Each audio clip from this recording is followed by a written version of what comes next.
Hello everyone, it's Frank again with a new budget mud truck video. In today's video, we're going to be upgrading the axle shafts on the front of the budget mud truck. That's right, we're getting rid of those Dodge 30 spline axle shafts and replacing them with nice thick 35 spline.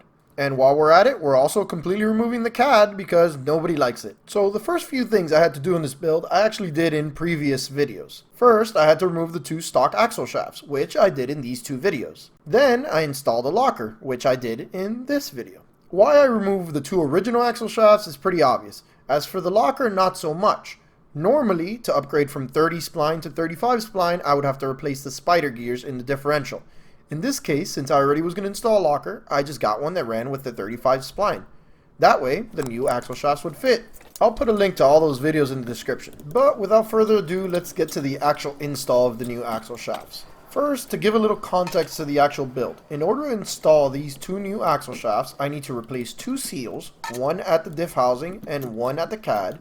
And then I have to remove a bearing that was also at the CAD. One of those two seals I'm going to move from the CAD to the diff housing. I also had to drill a hole in the diff housing to put in the breather because the breather was originally at the CAD, which wouldn't work anymore because the seal is not going to be at the diff housing, so it won't be connected to there. Other than that, it's pretty much sticking in the new axle shafts where the old axle shafts were. Nothing complicated about that. So I'll throw up some timestamps so you guys can skip around the video to what you want to see, and I'll put on some music and let you enjoy.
As you can see, it went pretty smooth. What took me probably the longest was just replacing the universal joints, which I thought I was going to be able to reuse the old ones, but at one point I just said screw it and I got rid of them and got new ones.